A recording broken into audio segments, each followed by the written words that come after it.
Let's talk scary movie subgenres. Ghosts, slashers, zombies, monsters. What is your go-to? It's probably a tie between ghosts and vampires, but probably more ghosts, like haunted houses. Even in a cold open, you're gonna Amber Lewis the answer. I didn't even say vampires, and you're like it's this or that. It's I vampires. mean, Well, you said ghosts, though. I did. In that case, let's talk ghosts. Let's talk about a film by Guillermo del Toro, his 2001 underrated gothic ghost film, The Devil's Backbone.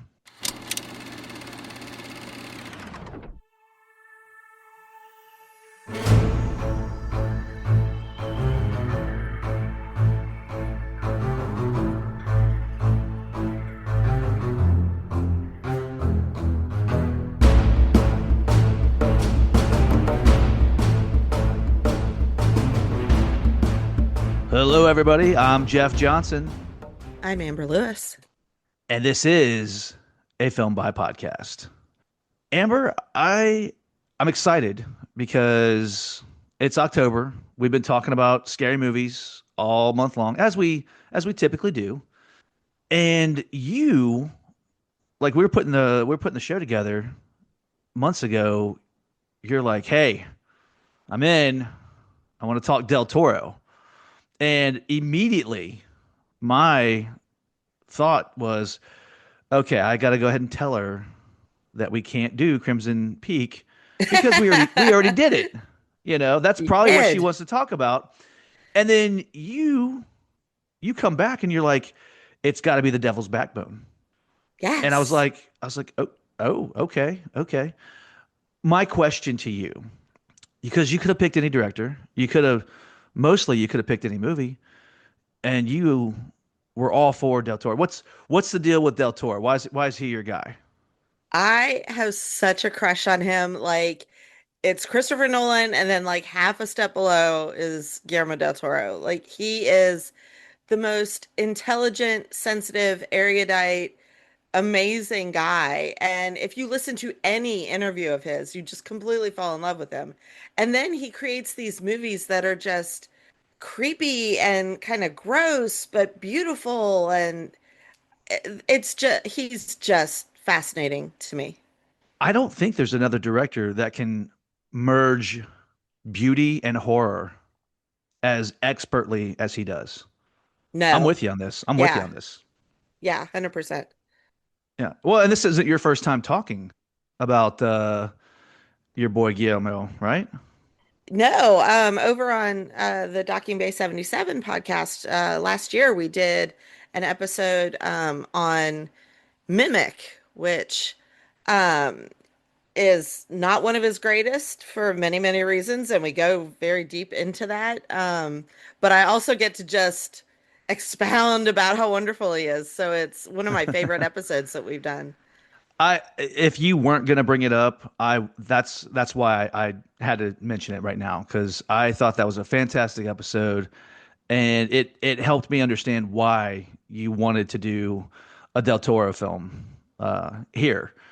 And Yes. I'm already thinking like, well, what's the next Del Toro film that we can do, uh, you know, next season or season after that. We'll have to have that conversation, Amber. But before we get to The Devil's Backbone, I got to shout out. We got another new Patreon member joining us. Yay! Yeah, absolutely. Welcome. Chris Weber. I know he's listening. Chris is Amber. Chris is an awesome guy. Uh, you know how every group has that one guy who has like an encyclopedic knowledge with like records or music or movies. We all Yeah, have that the yes. go-to guy in the group, right? Like Phaser set to stun. Wayne is basically Data or Mr. Spock. Like he knows everything Oh when my it comes to Star gosh. Trek, right? Yes. Chris, good buddy Chris. Uh, this is the guy who can tell you anything when it comes to vinyl.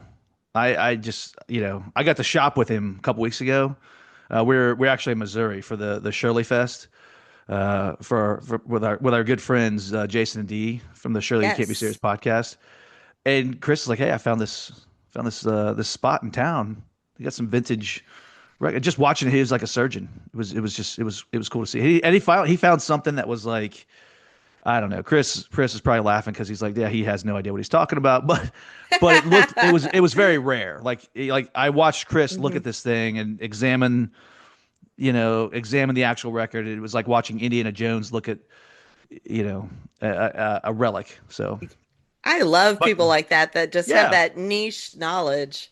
yeah, fantastic guy. Chris, we're very happy to have you on Patreon. I already told him, I was like, listen, you give us some feedback. You tell us, because Amber, we've got like 50 exclusive episodes over there now. Like the only way you can get to it is through Yep. Patreon. So I told Chris, I was like, hey man, check it out and let us know what's working over there. Speaking of Patreon, earlier this month we did another entry in our a film by request for one of our Patreon members, like Chris. Amber, you, David, and Wayne let everyone listening know that they should cross over, children. They should go into the light. Yes, we did a deep dive into the classic movie Poltergeist, and I love those boys. We had such a good time, and Wayne did a great like breakdown of the soundtrack as always. We just had a fantastic time recording that episode. I real quick, the thing about Patreon that I love, it gives us like some of our limited series, it gives us a chance to venture away from our format here, which is, talking about underrated films from the directors that we love. And the a film by request, it's awesome because like our Patreon members, when you're at that certain tier, you can if you want us to talk about a blockbuster film or a television movie from 1973 or a TV show, like all bets are off. And it gives us the chance to really flex our creativity and have some fun. So I will just tell you, listeners, all are welcome. Step into the light of our Patreon. Go Join to us.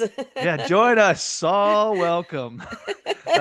You can go to www.patreon.com/ a film by podcast. You can sign up for a free 7-day trial. Check it out, get in there, Columbia House us, download a bunch of stuff, check it out, and then get out if you want, or uh, or stay. If you do, we got a lot of fun, a film by swag for you. And even if you're not 100% sure that you're ready to do so, you can still join as a free member because Amber, we have several free episodes that we'll drop every now and then, right? Yep. N Yeah, Nice little bonuses that we throw in. absolutely. All right, now that the Patreon talk is out of the way, Amber, let's talk about Mr. Del Toro. Can you? I listen. I've talked about him before, a couple seasons ago. This is your guy. Why don't you, if you're up for it, can you give us maybe a couple fun facts, maybe a quote from the man? Yes, I tried to keep it short. And I could go on and on. And tried to do something like a little different. So for the facts, one of my favorite things about him is how much he loves fairy tales and the horror genre and movies and all kinds of art. So he actually has a second house that he has filled with over 10,000 items, pieces of art, sculptures, uh, things from his films, different other pieces of movie memorabilia. And then he's got the rooms divided into libraries with different books. I mean, it's just this treasure trove of gems that he's collected over the years. So this sounds like the ultimate Airbnb. Yes. I mean, he could just open it up. Of course, he's very like he won't let anyone clean it except himself because they'll touch things. So I think he would not be able to handle having it as like a museum with people walking through. But there's pictures online from interviews that he's done and things like that, and it's just amazing the things that he has in there. Um, so I love that about him. The other thing that I wrote down was his movies are just so personal and are so meaningful to him. And for Hellboy and Pan's Labyrinth, he actually traded his salary to get better effects for the movies. You've got to be kidding me. Yeah. Wow. He Hellboy, like he loves that comic. He identifies with that character. He fought for years to have Ron Perlman play Hellboy because he decided that was the only person that could play him. Um, and he had to have like this certain look, and so he was like, "Fine, just take my salary back, put it into the movie." And the same thing for Pan's Labyrinth. And I just think that that's somebody that's so passionate about their work that they're like, okay, I'll pay for it, but it has to be perfect. That's You know? that is a that's a prime example of someone that it's like a labor of love. They're doing it. Yes. They're not doing it for the money. They're doing it because they want to put it out in the world. I dig that about him. That's fantastic. What else you got? Yeah. Anything else? Yeah, one more fact is that he's the first filmmaker to win Best Director and Best Picture Oscars, and then turn around and win an Oscar for Best Animated Feature for different films in different years. I can't think of. Wait. So he wins Best Picture. He won Best Director and Best Picture for The Shape of Water in Yeah, and 2017, then and then in 2022 he won Best Animated Feature for Pinocchio. I can't think of anyone that's done that. Nope, he was Like an the animated. first. Yeah. Okay. Awesome. Yeah. Very awesome. I know this guy. He doesn't shy away from the camera. How about a good quote? Did you happen to find a fun quote? Yes, I tried to keep it short, but if you look online, there's actually books that go with his movies. I have the Crimson Peak book, Okay. but I'm looking to get like Devil's Backbone and Pan's Labyrinth and Shape of Water. But they're written by others, but he does the foreword, and it's all Okay. about the production of the film and everything. So this is from the Devil's Backbone foreword. He said that this is, of course, after the first movie he made after Mimic. And if you want to hear what a shit show that was, like I said, head over to Docking Bay 77 and we break it all down for you. But he was almost like, okay, maybe I'm not supposed to make. Wow. Um, so he said about this movie, making The Devil's Backbone, I finally felt in command of my visual style, my narrative rhythm, and was able to work in a profound manner with my cast and crew to craft a beautiful genre masher, a gothic tale set against the backdrop of the greatest ghost engine of all, war. The ghost is not the scariest thing in the tale. It is human cruelty. Very well said. I like that. Everything he says is like this. Like he just opens his mouth and this beautiful poetic stuff comes out. Now, I remember the first time you recommended The Devil's Backbone as an episode for us. My first thought was fantastic. It's not Crimson Peak. And then my second thought was I never heard of it. So, assuming that maybe there's a couple other people that are not as obsessive and loving of Del Toro as you are, can you give us a brief synopsis about The Devil's Backbone? So, after Carlos, a 12-year-old whose father has died in the Spanish Civil War, arrives at an ominous boys' orphanage, he discovers the school is haunted and has many dark secrets which he must uncover. Right to the point. And, Uh, you know, this yeah, is that's also the brother movie to Pan's Labyrinth. This is the you male, and Pan's Labyrinth is a female. quit looking at my notes. Oh, I sorry. had I had I had a I nice told you little I'm obsessed. yeah. I'm I'm looking sorry. down. I was like, when we Let talk me just about a take it. little I got this. yeah, a little insight into the film's background. Amber's like, yeah, I was a production assistant. What do you want to know? Basically, yeah, yeah. I was all excited. What the hell was I thinking that I was gonna wow you with some kind of Del Toro fact? Hey Amber, did you know that this is considered a I'll sibling act film with surprised Pan's next Labyrinth? time. Yeah, I'll be yeah, like, no, you don't say.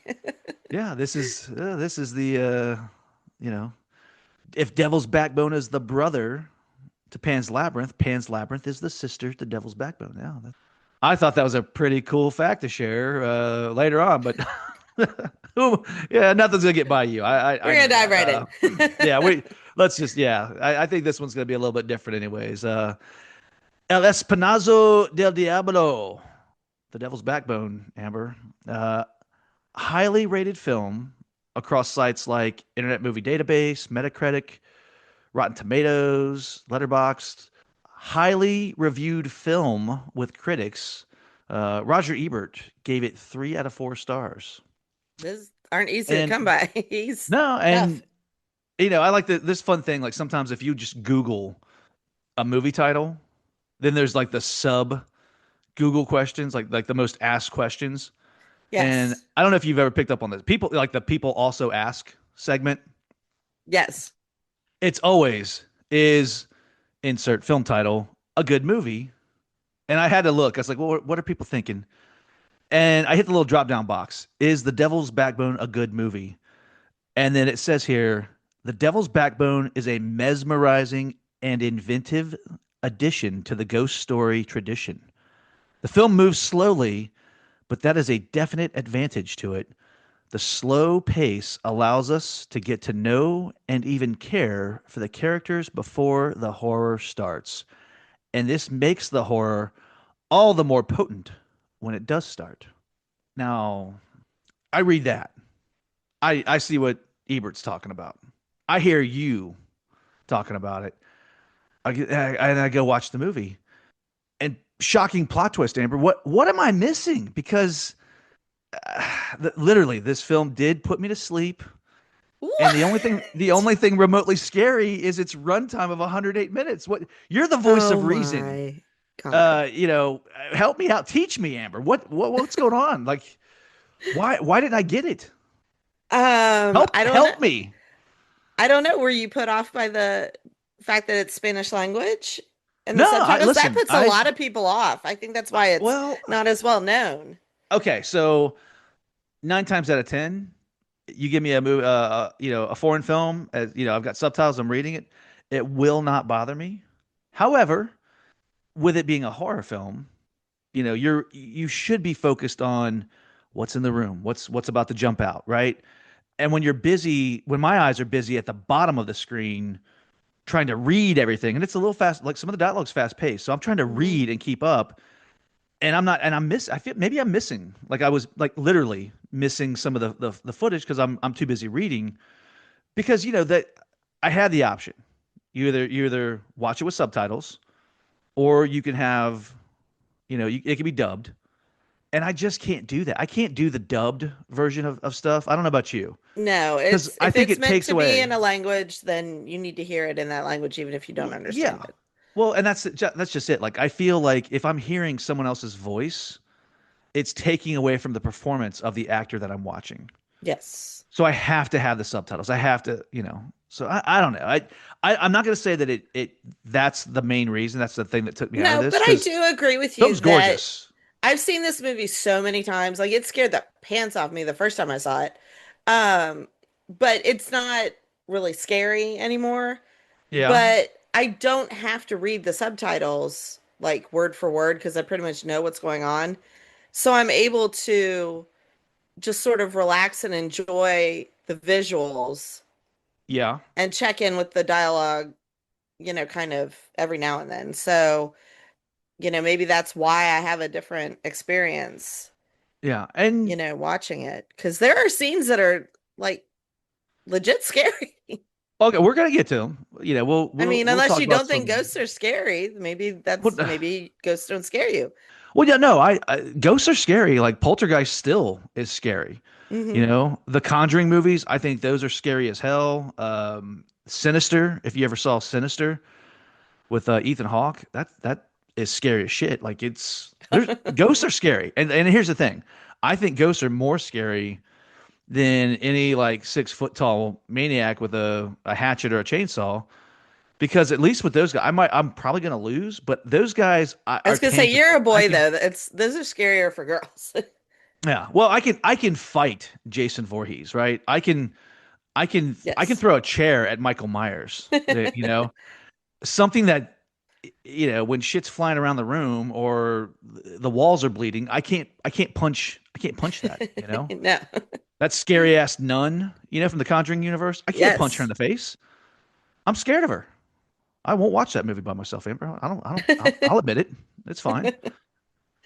Yeah, so ghosts are scary. It's not. I don't know. I'm hoping that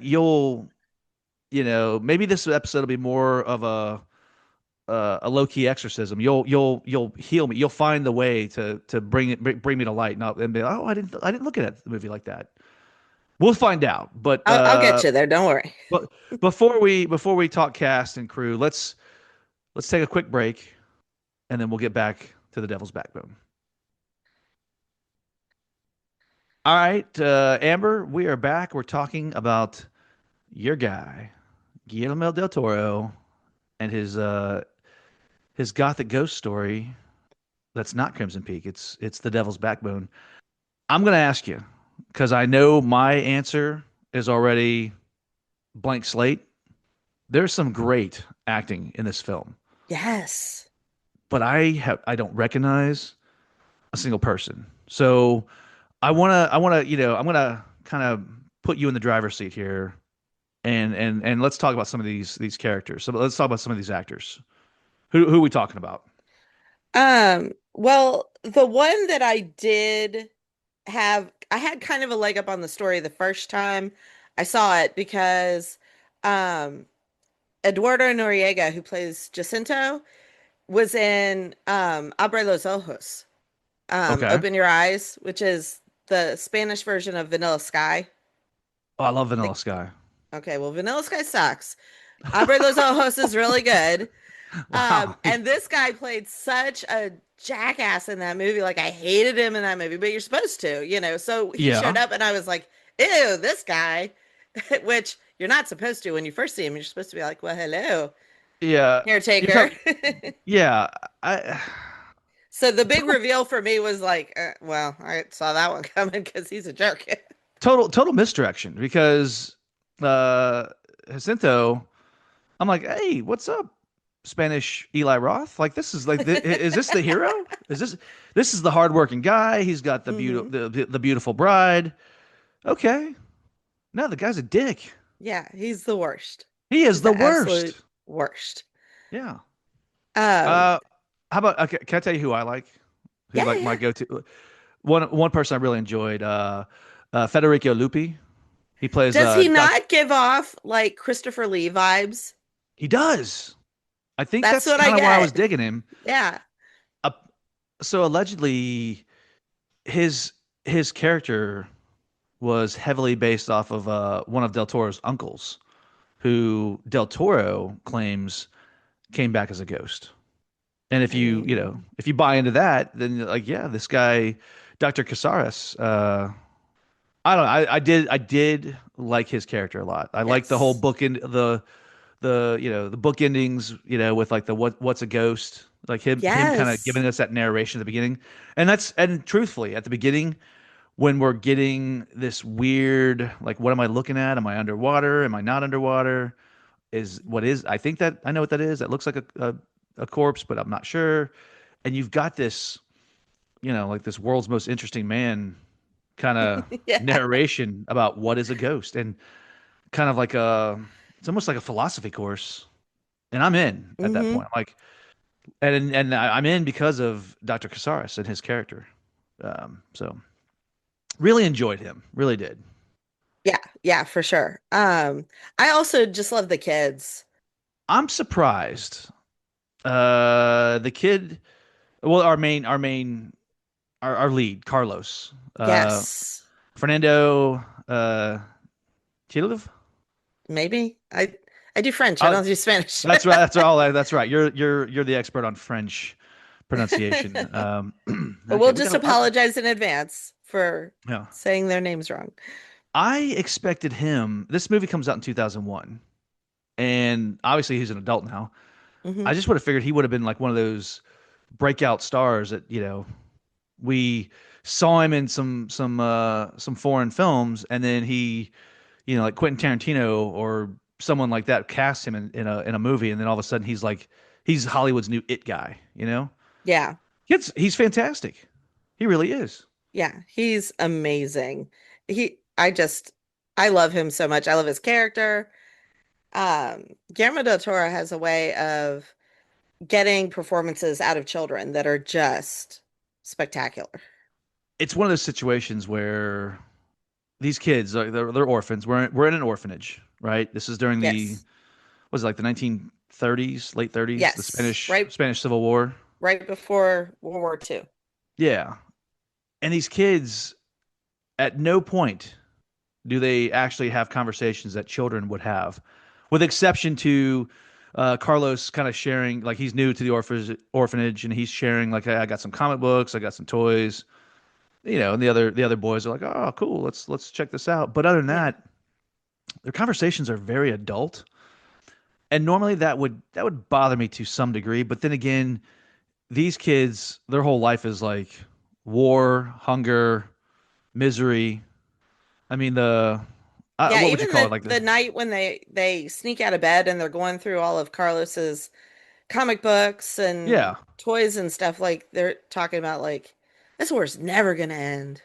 yeah. It's Like conversations like that that we don't have. yeah. This isn't Bart and Nelson in the treehouse. They're Yeah. having like adult conversations, and typically that would dissuade me a little bit. Because I'm not talking like that when I'm 11 years old. But then again, I wasn't in an orphanage Yeah. You during were a riding war. bikes and playing Yeah, Atari, I was like, building forts and yeah. playing guitar. Yeah, absolutely. It's just the place is miserable. Like, and I don't mean that in a derogatory way. It's supposed to be miserable, but even like, what'd you call her? Like the headmistress, or I'm talking about Carmen? Yeah. Carmen and Dr. Casares kind of run this place together.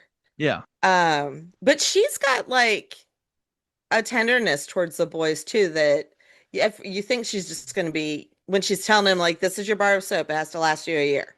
Don't lose it. yeah. Don't lose your soap. And you think she's going to be mean, but then like you see her smile when they're playing and she appreciates them and she's doing an awful lot of work to keep them alive while their parents are off fighting I this mean, war. she's put upon. I won't disagree with that. And you're right. I guess she softens here and there. Like I do like when he first shows up and she's taking him to bed number 12. Mhm. She's like, here's your soap. But it does feel like you're watching a prison movie. At Yeah. least that's what I'm thinking. And then the line, the character says the line, "This is not a prison." You don't Yeah. think of it like that. I thought, okay, well, Well, and when he's left there, it's a traumatic experience. He doesn't know he's being dumped by his oh, tutor. okay, This is a whole misdirection that he goes through. And she sends Dr. Casares to because she knows he's the one that can meet him on his level and distract him and make him feel better. Casares is gonna be like your Dumbledore or your Ben Kenobi from 77 Yes. Star Wars. Like he's gonna take you in. Hmm. He'll comfort you. He'll take you under his Yes. wing. Yeah, but and listen, we can go ahead and talk about this moment because this is definitely not a notable moment or pivotal scene or anything like that. But what a dick move! Like this kid shows up with his tutor, and the guy's like, "Yeah, wait outside. Play with the kids." And we're inside, and I'm thinking, well, this is a good guy. He's been looking after this kid. His dad is dead. He hasn't told the kid that his dad is dead. So now we're gonna have a very heartfelt moment and be like, "Listen, you're here because your father, whatever." I thought Yeah. that's where we're going. And then this kid looks up and, "Hey, wait, what's my suitcase doing out there?"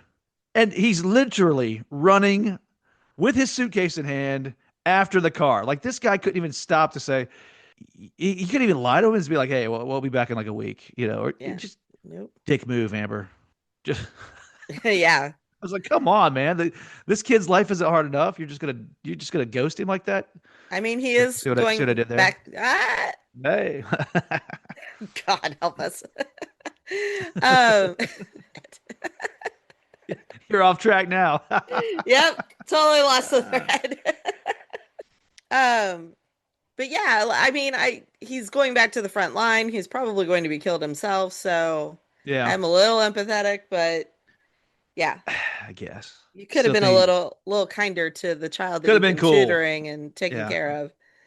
But this Yeah. is like the world that they're living. I mean, it's a harsh world.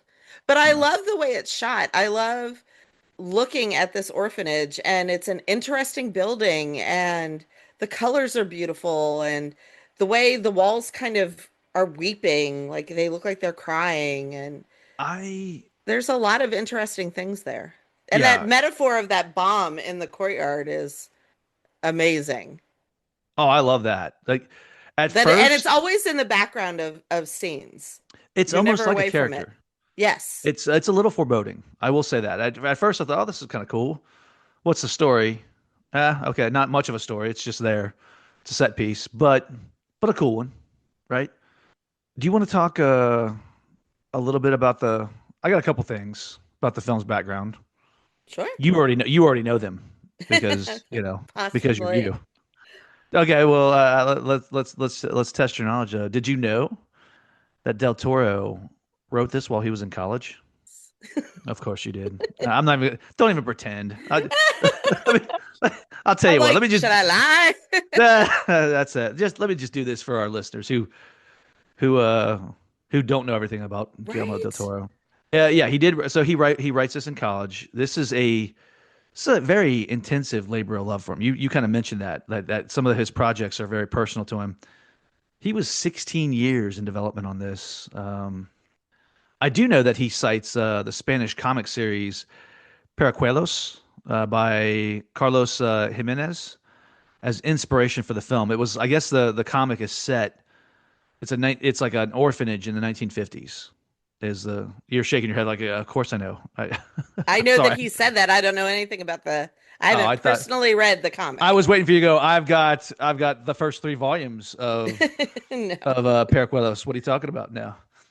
Yeah, but here's the cool thing though. He actually invited Jimenez to do storyboards for the film. So he's inspired by the comic, and then it says, "Well, if I'm going to have storyboards, why not just have the guy that did the comic as my storyboard artist?" So I thought that was kind of cool, very Yes. very much so. I do know, like you mentioned, Mimic, and listeners, again, go check Amber's in-depth analysis on Mimic. Check that episode out on Docking Bay 77. But apparently, he had a little bit of a rift with the Weinsteins after Mimic, and kind of went through a patch. Like if you look at the filmography, his timeline, it's a little spacey after Mimic. He's not cranking movies out left and right, and you know he was under the impression that they were kind of bad mouthing him around town, and he couldn't get anything going. His good buddy Pedro Almodovar. Almodovar. Thank you for the pronunciation. He stepped in and was like, "Hey, listen, man. I think it was like the Miami Film Festival. They bumped into each other, and he was like, "Look, I'll produce your next movie. Let's make something happen." And we get The Devil's Backbone. The So story that I love is that it's Almodovar and his brother run this production company, and Guillermo del Toro met with them, and he was, they're hashing out the deal or whatever, and he starts talking very passionately about how, like, I have to have final cut. Like, that is non-negotiable, and Almodovar's like, what are you talking about? And he's like, well, final cut. Like, I get a say in what is shown in theaters and in trailers and on video and blah, blah, blah. And Almodovar's like, you're the director. Like, why wouldn't you? I don't yeah, understand. And like had no clue that, and so Cameron's like, well, let me tell you about working for Miramax. Um, but I had no clue that was some kind of horror show that people were subjected to. And Guillermo del Toro was like, oh my God, I can breathe. I can make a movie that I want to make. well, let's talk about some noteworthy scenes. And again, let's put you in the driver's seat. This is your because again, I'm not saying this is a bad movie, Amber. Don't get me wrong. I'm not saying it's bad. I'm just I'm not Are feeling you it. disappointed And because you weren't scared or okay, so maybe I'm not scared. Maybe Maybe it's this, it's not a I feel story. like Like if you watch The Changeling, you're yeah. watching a haunted house movie that scares you. And the ghost is Yes. scary and it's all scary and it's all about the house and it's all about the ghost. And this Okay. movie really has so many more layers to it and really Well, isn't about what you think it is. okay, So, so let's be fair and put this out there for anyone, I apologies if you feel it's a spoiler. The ghost is not the villain. The ghost is no. not like if Which this I mean, movie we already kind of said that, so yeah, that's not a the spoiler. movie the movie has a monster and it is not this 10-year-old boy Santi. Santi. Yeah, so when when he pops up here and there, yeah, I'm like, okay. Not scary at all. Literally not See, scary at the all. first time I watched it, it was scary because I didn't know anything going Yeah. in. So the thing about ghosts that I think is scary, um, is you don't know what they want. You don't know why they're Yeah. there, and you can only imagine that they're like pissed and want to hurt you because why else would you come back from the dead? Like you, Yeah. it's got to be something. Um, so when the ghost first shows up, it's scary because he's appearing to Carlos and you don't know like what's going to happen, what he wants, does he want to every all these kids to join him, and then his first communication with Carlos is many of you will die. Yeah. Many of you will die. It's okay. Yeah. So you're like, "Well, Creepy, what does you know. that Yeah. mean?" Yeah. Well, yeah, he's sometimes a ghost is there in a scary movie or a thriller to warn you or to help you uncover like their horrible death or what wronged them. Well, And that's and the situation here. definitely in Del Toro's movies. Yes, Del Toro's ghosts, they might scare you, but they're there to help you. We know Yes. that. Yes. Um, but But no, the scariest thing is, as you start to unravel, who the true villain is, and you're wondering, like, what's he going to do? How far is this going to go? yeah, I just he's he just isn't scary. Like the villain of the piece. I mean, it The is a villain. 20-year-old movie, so we could probably just go ahead and. Yeah, the villain, the caretaker. eh, why should I be scared of a late 20s good looking dude, who has a hot wife? I can't be scared of that. Well, I He just wants think, gold. It's like, okay. well, I think at first it's more, um, your focus is on the ghost. Yeah. And you start to peel back these layers of Jacinto's character, and you're seeing that, like, you at first you thought he was this good-looking guy, and he's gonna take his girlfriend, and they're gonna run away, and whatever. And then you start peeling back these layers, and you're like, oh no, he's a liar who's just wants to steal this gold, and and he's selfish, and he's manipulating everybody in this orphanage. Um, so he's a horrible person, but you know, I think as the layers keep peeling and he gets more and more desperate for this gold, that's when you start to see like he will do anything. I mean, Okay. I was like, is he gonna burn the whole building down with the kids inside? Like he already said he wanted to burn the orphanage down. I think as we unravel, as we peel this thing, I think I'm starting to discover what it is that's got me put off. I know I'm going to see a great film because it's written and directed by Del Toro, and I know it's going to look gorgeous. And this film does. This film, the cinematography is fantastic. This, like you mentioned, this orphanage. I'd love to know what the real story is because that clearly is not a soundstage. That is something that they found somewhere, Oh right? yeah. But I think the movie struggles with its identity because we've got this huge subplot about the guy that you thought was good, who's actually the chief villain, and then his, bumbling stooges that are helping him, the two or three guys that are there too. And the whole thing is they've been breaking this place, piece by piece. They've been searching this orphanage for the gold, right? The Republican has the gold. Carmen, the headmistress, she's got it tucked away. We don't know where it's at. So it's kind of like this whole. It's like a heist movie, that's hiding behind a ghost story. And I feel like maybe the ghost story is taking too much of a backseat to, the bad guy is looking for the bars of gold. I think that maybe that's what my problem is with it. I don't know. I don't know because I think that the murder of Santi is really what shows you how soulless Jacinto Yeah. is. Oh, I agree with that. And that he is capable of doing anything and he just wants it's all avarice. And you're seeing the worst of all of the people around these children, except for Yeah. who, is in the orphanage.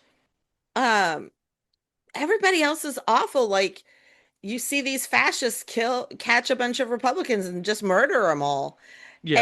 And there's, bombs being dropped on the orphanage, Yeah. and they just got lucky and it didn't blow up. Um, so everywhere they turn, is just danger and people that you can't trust. And I don't disagree with you.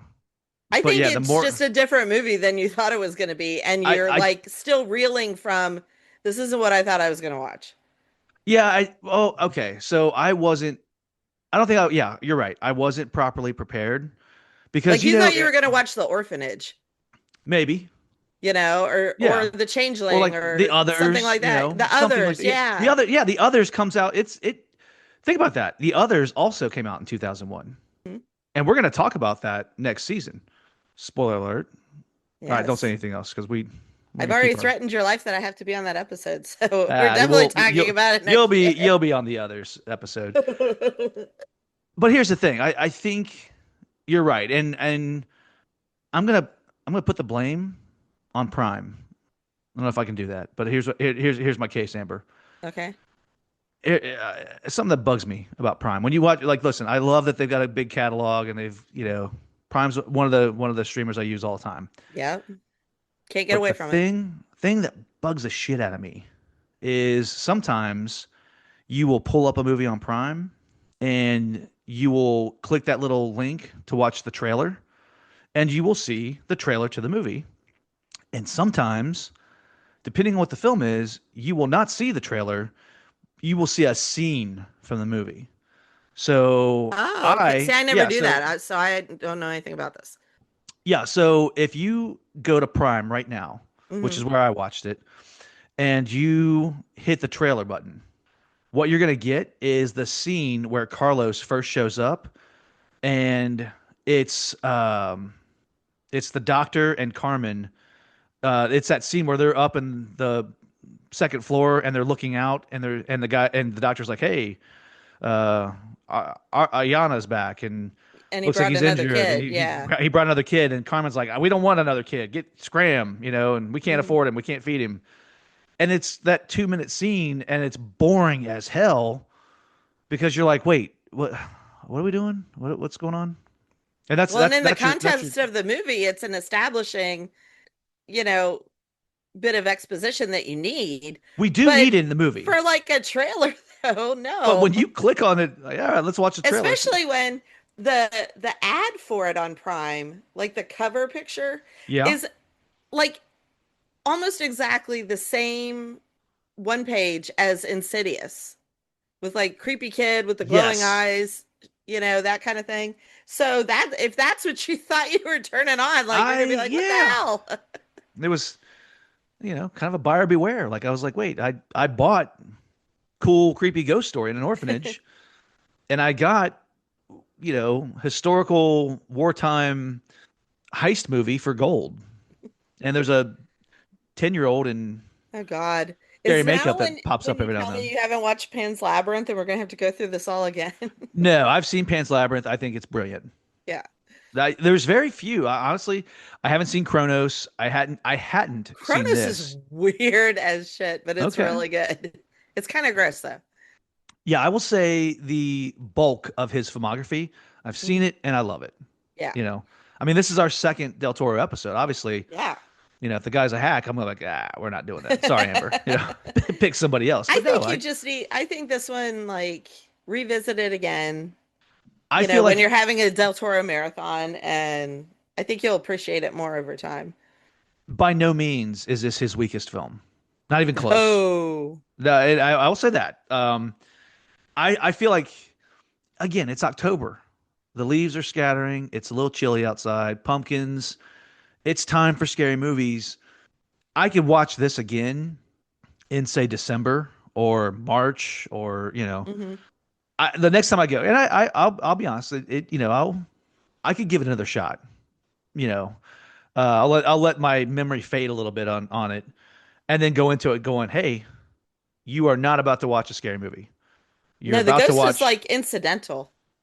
It could have been that Santi wasn't dead and was just hiding out in the basement, Yeah, Santi could have you been know? like, hey, the kid ran away, but no, he hasn't. Like Carlos is like, hey, because he again, Carlos just like he ain't afraid of no ghosts. I love that. I mean, He he is sees, afraid, but he's in control of himself enough where he stands up to Jaime when he's yeah, trying to bully him, and then he stands up to Santi and it has enough control to say, like, what do you want? And yeah. Well, then he's he like scares them and he runs off. But when he's only 12, he's in the so basement. He's like, hey, do you live down here? Like yeah.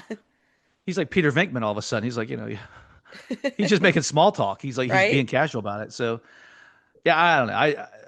Yeah, I just had the wrong frame of mind. I Hmm. think I had the wrong idea going into it.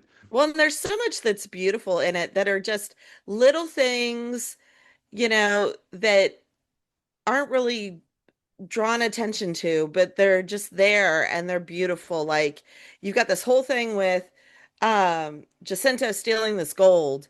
And then you've Yeah, got this beautiful scene between Jaime and Conchita where he gives her the gold wrapper yeah, as a ring and it's fake gold, but it's more precious to her.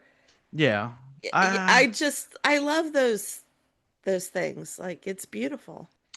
One more thing, since we're off the rails here, we're not talking about scenes We're really. not. We're just We're not. we're It's just fine. It's doing fine. it. It happens. I think one more thing that I have trouble with is I don't connect. Like I need to connect to a character. Like I want to be along for the ride. I was looking for my avatar, right? Like who am I in Yeah. this movie? And I was struggling because at first I was like, caretaker's gonna be the hero. I'm gonna follow his story. And then you find out no, he's a piece of shit. He's awful. Not gonna be that guy. Yeah. Oh, here's the older kid, Jaime, who is, he's kind of like he's the tenured kid. He's like the leader of the kids, right? And I was like, oh, okay, well he's leading the Goonies, right? He's leading the Monster Squad. Well, No, he's a bully. he's got the best arc though because he starts as a bully and then Yeah, grows throughout the movie to be the hero. yeah, he does. But He and Carlos share that at the end. Didn't you yeah, but love it's those boys? Didn't you identify with those boys? not a I lot. thought they were so adorable. Well, Like when they I were couldn't. bonding over the comic Yeah. books and Okay, and comic books, yeah, but the thing is, I can't. I wasn't identifying with Jaime. I wanted to, and then I couldn't because he's the bully. And yeah, but he's not but always the bully. And when you found out what happened to him, you can understand why. I mean, yeah, bullies operate from a base of fear, and he's terrified true, that he's going to get murdered by this true. caretaker, But like I'm too deep into the movie once I realized that. And I'm like, all right, maybe he doesn't suck as much, but I'm not with him. And I struggle identifying with Carlos because I have never in my life wanted to befriend the bully. I wanted to kick the bully's ass. Like that's what you do to a bully. You beat him. well, he did. I mean, He did, but you were mad that he saved him from drowning. You were like, let him sink. oh, I want to let him sink. Like, Ah, Jeffrey. I'm running the orphanage now. Things could have been cool, but you bullied No. me. And I listen. I'm fine with the bullying where it was like, hey, I dare you to go sneak in and get the water. Wasn't that great though? And Carlos steps to him and he's like, well, why don't we both go unless you're scared? Exactly. Okay, so I don't think it's a pivotal moment, but I will No. say This is a two, really good one though. okay, so two scenes. All right, you know what? We're gonna throw out noteworthy scenes and pivotal moments. I'm just gonna tell you, there's two Just like bring it scenes. back. Yeah, there's two scenes where I was like, I enjoyed it. And it was Carlos standing up to the bully because Hmm. Jaime's like, you broke the water, you're gonna go get, you're Yeah. sneaking out, you're doing it. And then I liked how he challenged him and was like, well, yeah, I will. I don't have a problem going. You can come with me unless you're scared. So I did like that moment for the two boys. I thought, okay, this is him not backing down from a bully. And I did like that. Can we talk about the what do they call it? The water, The the cistern? rum. No, no, the rum. Oh, in What the in what was it the called? I don't remember. That part's kind of squeamish for me. Okay, Uh, so yeah, we gotta the break it down. doctor, So the the Dr. Caceres has these like canopic jars of fetuses that have died from spina bifida. yes, And in there, they are preserved in this liquid that's got a rum base to it. yeah, spices, rum, some other Some other, stuff, who maybe. knows? Who And knows? so he takes this into town. He bottles it, he takes it into town and sells it as an impotency cure All to right. these idiot villagers. And So that's how they get money to feed the kids of the orphanage. now here's the thing, because he turns the jar around. You see the spine, and that's where we get Yes. the devil's. Because it's called the devil's backbone. Yes. And I thought, okay, here's the scene where he's kind of scaring. He's being like he's doing the fun thing where like you're the uncle that is going to tell a scary story to your nephew or niece, and I'm really enjoying it. And he's because like there's the story. I'm like, he pulls the ladle out and dips a little in, puts a little shot glass, and I'm like, okay, because the kid, Carlos is like, hey, I've seen ghosts. And here's the thing, and like it's like a lesson where he's like, well, if you believe in ghosts, then you'll believe in Then you'll believe that this super works. So you'll why don't believe you in drink yeah it? you'll believe in supernatural things and it cures illnesses, so here, if you believe in ghosts, have a drink. And the kid's like, no, I'm not I drinking that loved it shit. when he ran out. That was so great. He runs right out, and I was like, oh, okay, that was a little morbid, because it's basically poor man's formaldehyde, but I was like, Hmm. oh yeah, that was fun. But then he takes the shot, he drinks this stuff that has a corpse, a fetus corpse in it. I'm like, oh, it's horrible. I It's don't know. disgusting. I don't know. If I you did. I thought it was really cool. if you had a woman that you really, really wanted to sleep with and you couldn't, maybe you'd try anything. I don't I'm know. not drinking. You're not drinking baby I'm not drinking sauce, baby fetus. Yeah, baby fetus baby rum. formaldehyde, baby rum. Yeah, Yep. Nope. corpse baby rum. Not Just doing it. think Won't about do what it. might have been. Yeah, nope. Not drinking that. No thanks. Amber, let's wrap this up. And I am excited to hear your answer here because this is where we like to say, hey, you got somebody. They just watched The Devil's Backbone for the first time. Their name was not Jeff Johnson. So they're saying, hey, this movie No, was they listened awesome. to us talk about it. Now they have a more realistic expectation They're of what they're they're going seeing to yeah, they're watch. but they see this movie and they want more Guillermo del Toro. What three films are you, Amber Lewis, the voice of reason, going to suggest they watch?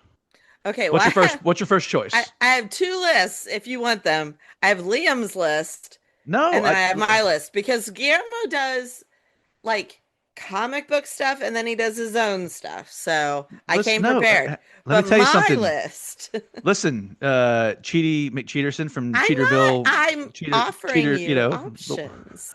I no, I want the option that, hi, I'm Amber Lewis, and these are three movies that you should check out. I don't want, I have a thesis paper I wrote on the filmography of him. I've got I annotated mean, lists. I come No, prepared.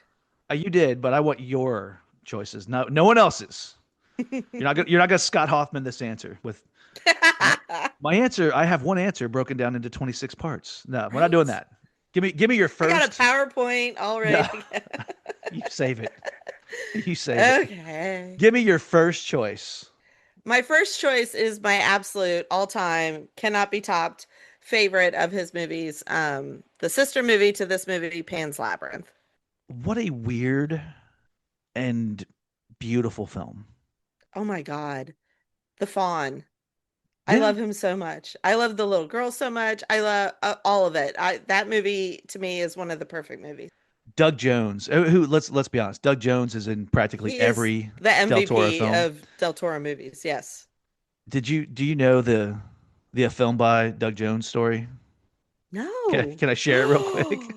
Yes. Okay, so our wonderful friend Wayne Whited, Yes. who gives us the breakdown on the score, the film scores. He's one of the hosts of Phaser Set to Stun. Fantastic guy, Yeah. right? Awesome. Awesome. Love him. Wayne, and I'm not, this is Wayne will admit to this. He's not the guy that's going to be like, "Hey, give me a hug."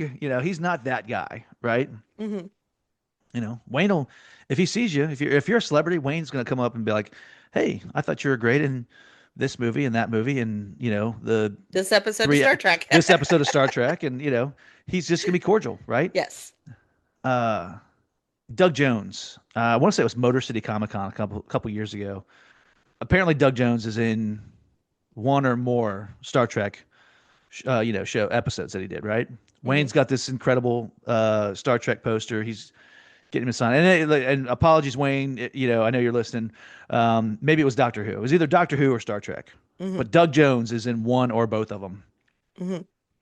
And Doug Jones, who is very friendly, very outgoing, and very animated, could not wait to wrap his arms around Wayne and give him this big hug. And Wayne's just like, "What's this happening?" Now, I'm going to tell you something. Doug Jones knew Wayne for a total of 47 seconds and gave him this big embrace. I've known Wayne for like 30 years. I've never hugged him. Okay, so I know. I thought I was an introvert until I met Wayne, and then I was like, oh, oh, that's what an introvert is. he's no Wayne. Man, He's some of wonderful. He's delightful. I love him, the but he's conversations we've had on very the road, Wayne's amazing. reserved. He's hilarious too. He is absolutely Yes. hilarious. But he came back and he just had this dazed look on his face, and we're like, what happened with Doug Jones? He's like, he he hugged me. We're like, what? Yeah. But yeah, That the is fawn. Yeah, amazing. Wayne got a big cuddly hug from the fawn Oh from my Pan's Labyrinth. goodness. Okay. Can I give you my first pick? Yes. 2004. You already mentioned it, so I'm jumping right in with it. Yeah. Hellboy. Uh, Oh, that's Liam's favorite. there you go. Okay, I'll give you a chance there. Uh, you talked about how he met Mike Mignola, the guy that created Hellboy, right? Hmm. And one of my favorite stories is their stepbrothers moment where they met for the first time to discuss their choice for who the lead role should go to. And they did one of those, all right, let's just say at One, the two, same three. time, one, two, yeah, 1, 2, 3. And they both said Ron Ron Perlman at the Perlman. same time. And I'll be honest, like I know a new Hellboy came out with a different actor. No offense. I don't know if it's any good because I haven't watched it, but it's because Ron Perlman is Hellboy. He always Yeah. will be Hellboy. I think Liam watched it and he said it was fine, but he agrees. Like the Ron Perlman is that Yeah. character, and those both of he loves them both, one and two. Yeah, I do. Oh, the Um, Golden Army's great too. But and yeah, I did Hellboy. enjoy the first. I haven't seen the second one, but I did enjoy the first one. Liam like tied me down, made me watch it, and I was like, "Oh, this is good." Yeah, it's like supernatural Indiana Jones. Let's fight Nazis and I don't know. I love it. Yeah, I it's I awesome. could do it. We could do a whole episode on Hellboy, but we won't. We're gonna move on to your second pick, which is Crimson Peak. my second pick, 2015 Crimson Yes. Peak. I've seen this movie so many times. I love it. I mean, it was an easy in because it was Del Toro, so I was already in already. And then you had Tom Hiddleston, and I'm like, wow, shit, sign me I up. I will call this with with all respect to Devil's Backbone. This is his best ghost story. Crimson Peak is his best, I think, when it comes to ghost stories. Yes. Yeah. Okay. Yes. We're okay. I agree. I agree. Yeah. Go back, listeners. Go back, check out our episode from a few seasons ago. Brad Coase and I, that was our first Guillermo del Toro episode discussing Crimson Peak. Um, as Amber, I would tell you, please don't listen to it because you're gonna be biased. You're just gonna be like, no, I know more about Crimson Peak, and I hate this Right? episode. I could have done They this didn't better. they didn't know me, but they should have because I should have done this. One of these days when I get bored and I start George Lucasing some of our older episodes, Yes. I'll just interview you separately and then I'll weave you into the episode. There we go. It was like I was there the whole time. Exactly. No, Crimson Peak is fantastic. Yeah. Probably my favorite Tom Hiddleston performance that isn't Loki. Ah. What'd you say? What do you think? I really like the night manager, so Oh yeah, the Night Manager's great. I talked about the uh Night Manager on the Crimson Peak episode because Brad had never seen it, oh really? and I was like, dude, you've got to watch the Night Manager. Yes. Yeah, Crimson Peak is fantastic. Yeah, it's so good. Okay, now we each got one more pick, and I Mhm. told you before we were off mic. I told you I was like, we're definitely going to connect on one, but I can't wait to see what your other two are. Now, I didn't know if you'd had Crimson Peak in your bag of tricks. So, Mhm. what is your third choice? Uh the Academy Award winning The Shape of Water. We are two for two, Amber. 2017, The Shape of Water, Best Picture winner at I think it was the 90th Academy Awards. Yeah, Yeah, best director. Like it's so good. And I love that he says that his favorite, like of the classic monsters, um, is Frankenstein and the creature from the Black Lagoon. yeah, And so we got the creature from the Black Lagoon, and now we got Frankenstein coming yeah, up. yeah. The Shape of Water. Like I watched this. I immediately could not wait to pop in Creature from the Black Lagoon. Yes. That's a great double feature. Such a beautiful, again, like you talked about with Pan's Labyrinth. It's a beautiful film, but it's so weird and hmm so Like it's a love unusual. story, but It's you're a like, love what am story, I but watching? you should be mortified and grossed out by this love story between this Yeah. woman and this creature. But you can't. Like the creature gives off like ET vibes. Like you just want him to be hmm okay. You want him to be You just safe. want him to be happy. You know, Michael Shannon, who is an absolutely amazing actor, right? Yes. He's in The Shape of Water. We're, No, we don't like him. You we know, hate him. he's the villain. Oh, he's Did so you? gross. Yeah, but I here's something you'll dig.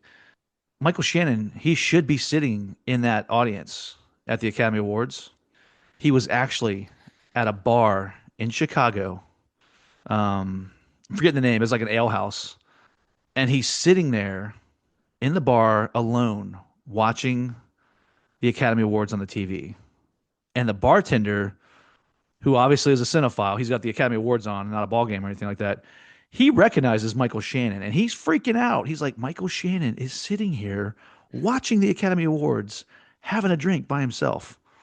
And the guy waited until after the show was over, the telecast. Michael Shannon watches Del Toro win Best Director. He watches the film get Best Film, Best Picture. And then the guy said, "Hey, listen, can I take a photo, post it to Twitter?" And Shannon's like, "Yeah, it's cool." Like that's awesome. Like Right? that's like, yeah, I love stories like that. And to your point, you were talking about Del Toro earlier at the top of the hour. You were talking about him saying, "Hey, maybe I should have given up." When he had a miss here and there. He did, in fact, with The Shape of Water. He did an interview with National University of Mexico Television, and he stated that had The Shape of Water been a box office bomb, he would have retired from directing because it was a very deep, personal story for him. And if it wouldn't have succeeded, he would have been done. He would have quit. So nothing like winning the Academy Award for Best Direction and Best Right? Film to To renew your validate faith. your your life choices. Yeah, yeah. You okay? So you said Frankenstein. Uh, this Friday, Amber. Jeff, oh my God. You've seen the trailer. You've watched it probably a I, dozen times at this point. no, I don't want to see anything. You haven't seen the trailer. I saw one like little teaser Oh, and of like and it was just Oscar Isaac turning around looking intense look at and all. sexy. Yeah. Uh, Speaking of sexy, Mia Goth is also in Frankenstein. yes, I saw there's an ad for the movie um, Tiffany and Company Yep. posted to Instagram because she wears this elaborate Uh-huh. diamond necklace in the film. I am so excited. Frankenstein is coming out to select theaters this Friday before its debut on Netflix on November the 7th. Amber, we got to watch that. We might have we can Yeah. we do a we might have to do like a back to the box office on Frankenstein. Yes. Do like a fun little maybe an extended one, if we can sneak that in. Oh, Oscar it's gonna be Isaac. so good. Yeah, Oscar Isaac, Jacob Elordi. I love when a tall, handsome actor decides that he's gonna be Frankenstein. Right? This Well, and yeah. Oscar Isaac like cannot stop talking about him. He's like, when you He's guys see Jacob Elordi, you're gonna blow your mind. Yeah, and let's not forget Christoph Waltz also showing up. Yes. This yeah, Victorian era Frankenstein story. The trailer looks incredible, Amber. I can't believe you've got the willpower not to watch it, but the movie's coming out this week, so Don't have I long can't to wait wait. for it. A little fun fact about Frankenstein. Did you know that Jacob Elordi was not the first choice? No. Andrew Garfield Ooh. was, in fact, cast in the role and had to drop out at the last possible minute. He had some scheduling conflicts. And here's the crazy thing, the FX team that's doing the makeup, the Frankenstein makeup, Uh-huh. they spent 9 months creating makeup for what the Andrew Garfield monster would look like. And when he dropped out, they had several weeks to start over from scratch and get it finished for Jacob Elordi. Oh my gosh. Talk about working around the clock. The pressure. Yeah, because I don't. You haven't seen anything. Okay, I won't spoil it, Amber. No. We'll But quit. We'll move on. Guillermo del Toro started doing special effects makeup. So the bar has to be set so high because he Oh knows gosh, yeah. everything there is to know about it. And as you mentioned, Frankenstein, one of And he has a his very favorite distinct stories. vision. Yeah. Hmm. Yeah. All right, Amber. Here's where we have the fork in the road. Let's talk about the recommendation. Your recommendation for The Devil's Backbone. I think if you enjoy any of Guillermo del Toro's movies, you should watch this one. But don't expect, Ghostbusters because it's I not. I It's deeper. It's got a richer story. Um, I and be prepared to watch it a couple of times. All right, I'll tell you. I will give it a second chance at a later date because it's Del Toro and because you are the voice of reason and Yes. you're reasoning with me.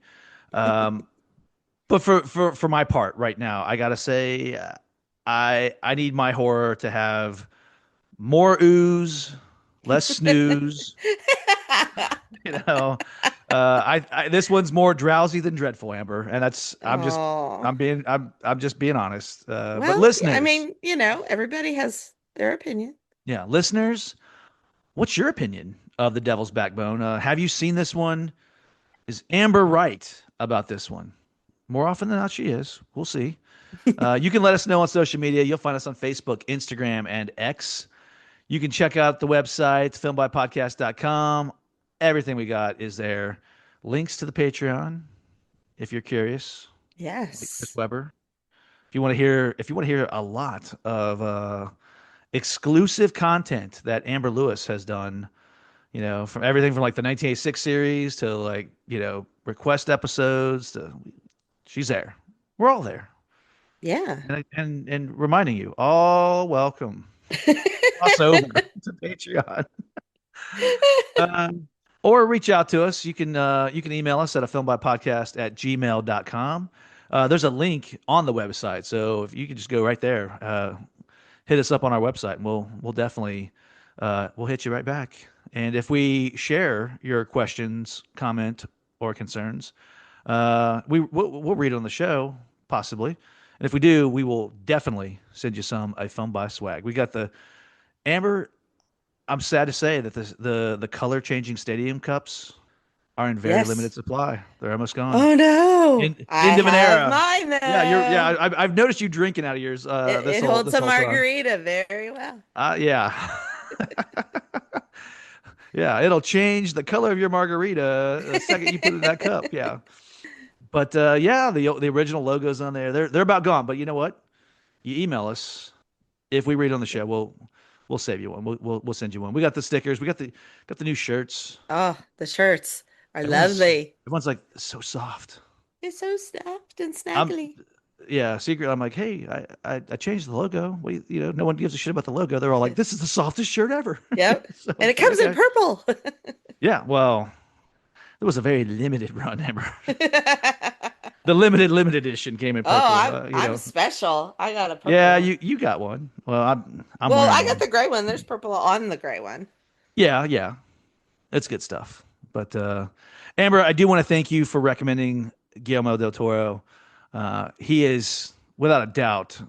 I'm not gonna say he's the master. He's one of the masters of horror, but he is He's one of the the masters master of fairy of tales. he's one of the he's one of the masters of monsters that you just can't help but fall Yes. for. So Yes.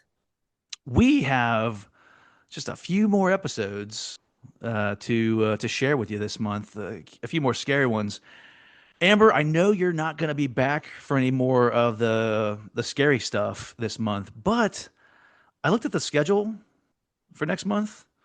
No days off for Amber I Lewis. know. Like you You'll benched me you all the you fall, but then I'm gonna make up for it in the back you end. will be here every Monday in November, and you're hosting two, maybe three episodes. Like you're gonna be pretty busy. I know. I don't know what I'm gonna do with all my time off. You don't need me.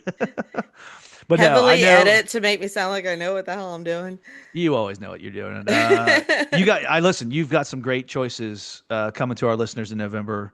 I'm not gonna spill what they are right now. They'll just have to come back and check it out. Yes. It's gonna be Yeah, so much fun though. yeah. So to all of you out there listening to the show, following us on social media, subscribing to our Patreon, we thank you.